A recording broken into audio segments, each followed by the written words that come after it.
I am Dr. Srikanta Swami. I am a senior consultant in neurology at Apollo Hospital, Bangalore, and I am also professor of neurology at Vaidehi Medical College, Whitefield, Bangalore.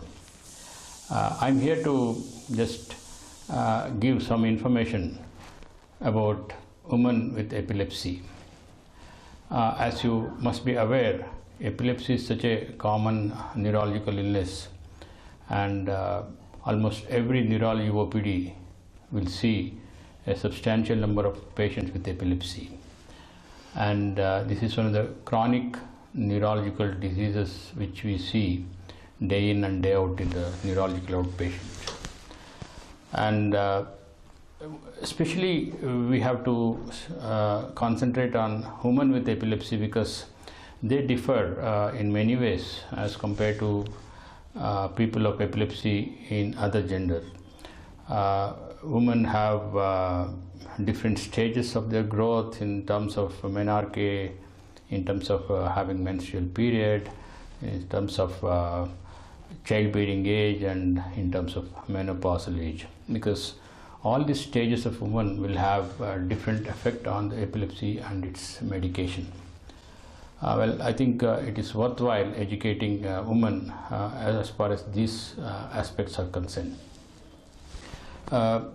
At puberty, when the lady or a girl attains menarche, there is a change, or there is an increased tendency of epilepsy to manifest for various reasons, because the hormones becomes different at that point of time, and each hormone, especially the estrogen and progesterone, have their own effect on the frequency and severity of epilepsy.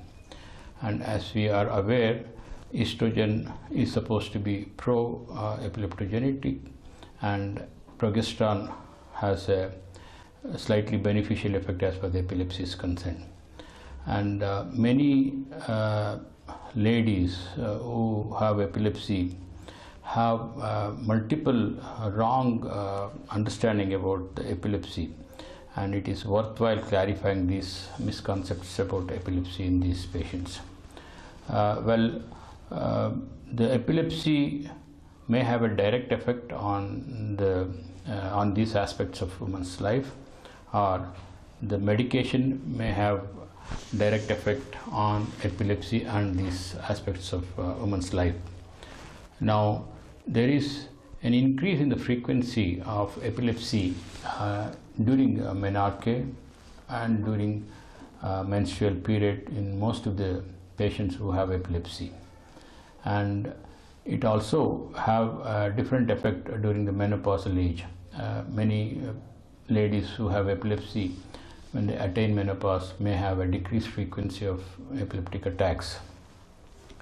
Now, most ladies would like to know whether it is safer to bear children when they have epilepsy, and is it worth taking anti-epileptic medications with a safety profile as far as the child is concerned.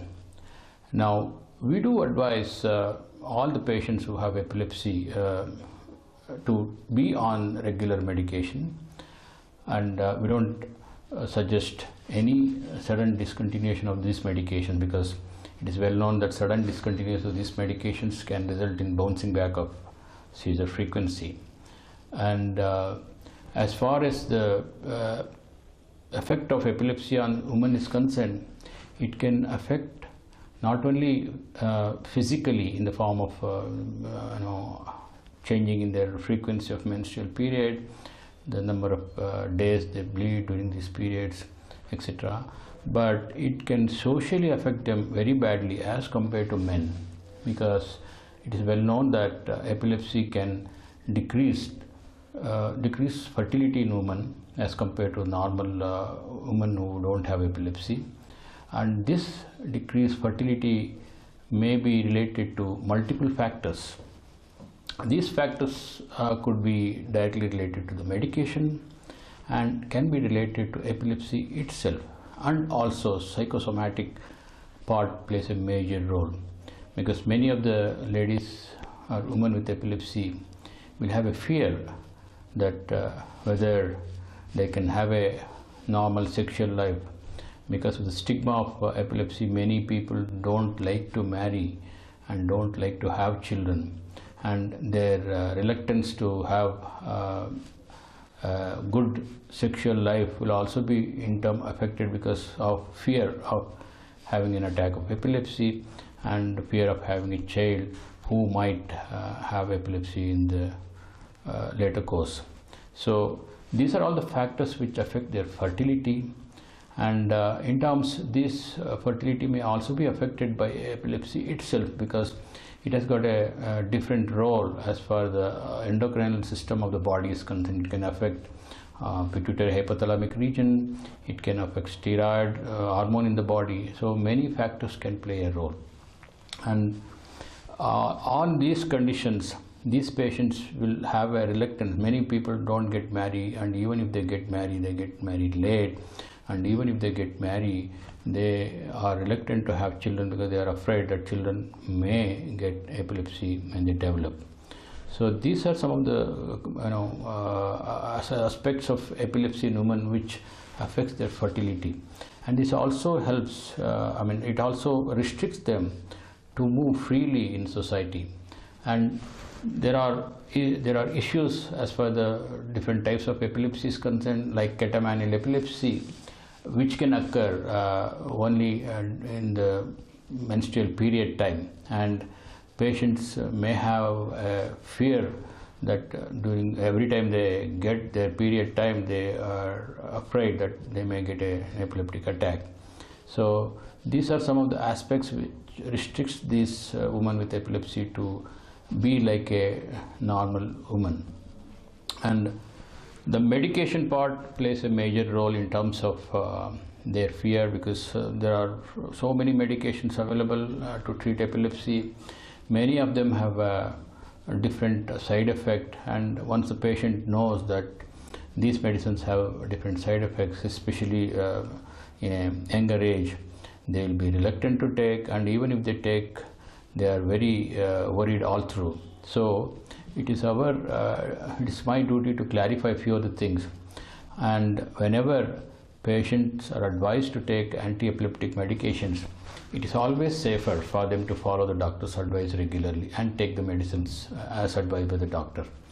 And of course, the treating doctor will definitely look into various side effects of these medications and choose a proper medication. And out of the commonly used medications, like valproate, which is used for a generalized epileptic syndrome, has many side effects, and we have to weigh the benefit of drug versus the side effect. And in that sense, valproate is supposed to be one of the safe drug, but has its own side effects. We try to avoid as far as possible valproate unless we have no choice during childbearing age, because it can produce, many studies have been shown that it may produce what is called PCO syndrome, and it can produce hirsutism in patient's body. It can produce acne, and of course it can produce obesity over time. The anti-epileptic drugs are available in different formats, and many of the anti-epileptic drugs are now not used in females for obvious reasons. And there are more and more newer generation anti-epileptic medications that are available, which are much safer as far as the safety profile and side effect profile is concerned. Now, as I discussed, the sodium valproate, which is one of the good drug and used for generalized epilepsy, can be used in many ladies who are with the childbearing age. But if there is alternative for this sodium valproate, we can always choose, because it is known to have a side effect on the fetus, and which is significantly more than other anti-epileptic medications. Now, if somebody is already on anti-epileptic medications before getting pregnant, then we don't usually discontinue that and change the medication. We continue to keep the same medication, unless, of course, we monitor the mother and fetus for any development of side effects. If there are no side effects, we do continue on the same medications. But if we have to start on a patient first time, then we prefer to avoid valproate and choose other medications. Now, the common side effects on the fetus are, one is a cleft palate, another is a neural tube defect, that is spina bifida, and hypospadiasis. These are some of the common side effects which we see in women with epilepsy who are on anti-epileptic medications. And it is about 1 to 2% in every 100 women who receive sodium valproate, 1 or 2 might develop these side effects, as compared to other anti-epileptic medications, which can be 1 in 200 patients may develop. So we prefer to choose other medication than these medications. And some of them are very safe in pregnancy also, like for example levetiracetam and lamotrigine, etc. They are reasonably safe, so we choose them to put them on these patients with epilepsy during pregnancy. And of course we follow them every now and then when they are on anti-epileptic medications.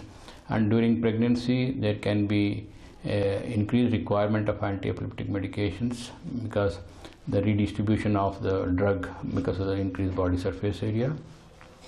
And when we monitor, if we find that there is a decrease in the level, then we might increase. But it is always advisable for the lady not to have a generalized tonic-clonic seizure during pregnancy because it can result in abortion. And of course, when patients have to be put on sodium valproate for various reasons, because this could be one of the drug which is the choice for that kind of epilepsy, then we do monitor closely these patients in association with the obstetricians. Now, as far as the females who have become pregnant and they are afraid of the child getting epilepsy is concerned, most of the children epilepsies are not usually transmitted from mother to child. That is one thing which I would want to assure, even though there is a small percentage of children who can develop. And the second thing is breastfeeding is concerned. Most of the mothers want to know whether they are capable of breastfeeding their newborns when they are on anti-epileptic medications. Most anti-epileptic medications are safe enough to be breastfed because they are secreted in the milk in a very small amount, except to some extent levetiracetam, which may be little more than other medications. And we should also observe if the child after delivery becomes jittery, restless, etc. There is a sudden drop of level of these anti-epileptic medications, because in the placenta, when the fetus is in the womb, there is a free communication from the placenta to the mother's blood. When it comes out, there can be sudden drop and result in jitteriness, restlessness, etc. That is how you have to identify these things, and it will last for a few days and then settle. So it is usually safe to breastfeed the child with epilepsy, and it is also safe for the mother to be on any of the anti-epileptic medications as far as possible, a monotherapy rather than a polytherapy, to reduce the side effect. So dear ladies, I don't think you will have to worry if you are in epileptic patients, and if you properly follow the doctor's advice, observe general precautionary steps or general things which are applicable to any other epileptic patient, like having regular sleep, regular eating time, try to avoid your stress as far as possible, and avoid late night sleeping, etc., etc. Along with these precautions, you can have a normal life, you can have a normal pregnancy and have a normal child, and you can enjoy your motherhood without any problem.